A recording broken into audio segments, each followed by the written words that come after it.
Here's a little history for you. Gun control in America is rooted in racism. That's right. The modern gun control movement is just today's version of the exact policies used to keep firearms out of the hands of freed slaves after the Civil War. Like we showed you last episode, gun control doesn't harm the powerful, connected, protected people who push for it. It's always been about controlling a segment of the population. And what better way to maintain dominance over an ethnic group than to ensure they're disarmed? Don't believe me? Keep watching.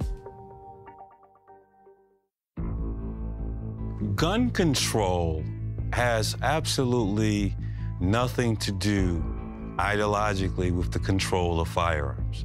If you do even a most cursory look at history between guns and gun ownership, you will find that without question, gun laws were created to restrict gun ownership from certain classes of people. Long before the revolution, long before the drafting of the Second Amendment, laws were passed in the various colonies in what is now the United States to take away guns from minorities. The first gun control laws in America start in 1620 in Virginia, when the legislature enacts a law saying, don't let black people have guns. And that's been sort of the key theme of American gun control for centuries ever after. In the famous Dred Scott opinion, Justice Taney makes it clear that one of the reasons blacks should not be treated as equal citizens is that if they are, they will enjoy the right to keep and bear arms wheresoever they go. It wasn't that they said the Second Amendment doesn't apply to these people. It was, they're not considered people. Because if they're considered people, they would have the right to own firearms. Even though the slaves were freed by the 13th Amendment, some states still prohibited black people from being armed. And so you get a whole spate of state-level laws, either explicitly barring African Americans from enjoying their civil rights, or doing so cleverly. For example, by restricting what guns are available, maybe to those who served in the Confederate Army. Well, we all know who served in the Confederate Army and who didn't. You do the math.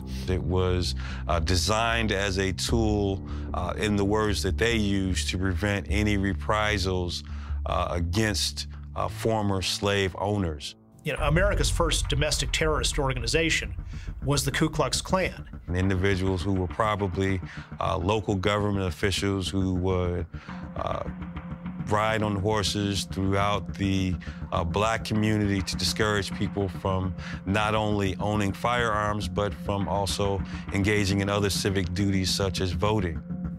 I can't think of anything more simplistic than the idea of how do you terrorize a group of people who are armed? You really can't. So what do? You do everything in your power to disarm them in every way. If you read Ida B. Wells in the 1890s, she makes it very clear that the men who got away from the lynch mobs were the men who were armed. And in fact, she says that a Winchester rifle should hang in pride of place in any Afro-American home. You can't lynch people who are armed. You can't burn crosses in the yards of people who are armed. So they really worked hard to make sure that blacks who were free couldn't buy and own firearms, because then they could defend themselves. It's underreported, but we all know Rosa Parks for her bravery on the bus. But Rosa Parks used to sit on her porch with her grandfather with a shotgun in her hands in case the Klan came onto her property and attempted to kill her and her family purely because they were black. Our history is that we have always utilized and exercised our right to bear arms because it's been life or death. So the 14th Amendment came along after the 13th and said, these rights belong to everybody. And you can't do this on the basis of, well, we got a state law that says you can't arm newly freed slaves. When a criminal starts misusing me, I am going to use whatever is necessary to get that criminal off my back. What is there to prevent a group such as the Black Panthers from walking right into the governor's office? As of today, very little. We hope to improve that situation in the next couple of days. All the way up until the 1968 gun law, you have basically attempts to disarm black people. The 1968 Gun Control Act is an attempt to stop poor people from buying guns, poor people who were disproportionately black. So you have these laws that were written in a race-neutral way, but were in fact aimed only at black people and enforced only against black people. You have no right to take my gun away from me. You don't know the Constitution, right? Sure we do. We're well aware of the Constitution. Well, the so-called Saturday night special bans, these firearms, although they did not have fine workmanship and that they were inexpensive, they were still available to be used to defend yourself and to defend your home. And one of the most interesting things about these laws that were put on the books to discriminate against black people is that these are the common anti-gun laws that politicians this very day in the year 2016 try to adopt and to prevent certain people from owning a firearm. Persons wishing to purchase ammunition first acquire a permit, then pass an extensive background check. And it requires gun owners to present themselves to police for a background check, photographing and fingerprinting. So yeah, I think there's a racist component in the existing gun control movement, but they don't say that openly because you can't say things like that. And so the more that people in my community have heard about our history and know about our history, the more that gun control has been shown and proven to be racist policies that have continued to keep people in our community down. I don't by any stretch of the imagination believe that gun control has kept the black community safe.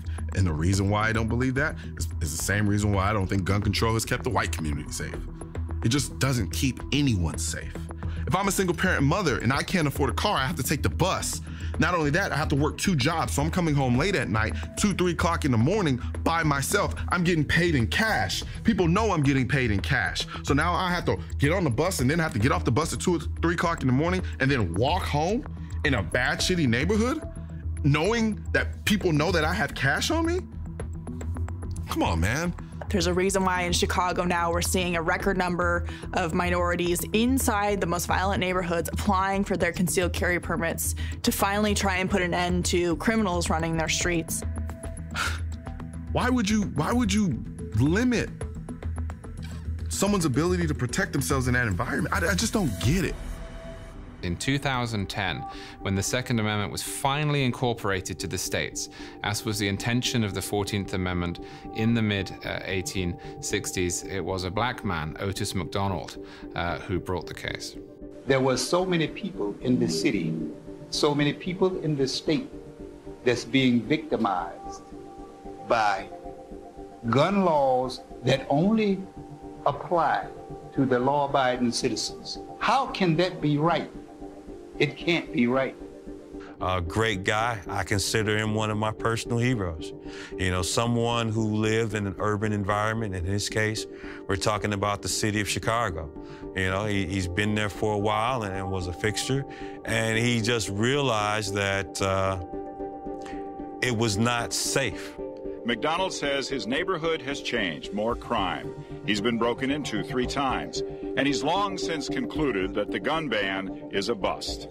The gangbangers and drug dealers were taking over my neighborhood. They were taking over me, literally, and I was being threatened. I live in a bad environment. I want a gun to protect myself, but the laws in this place won't let me do that.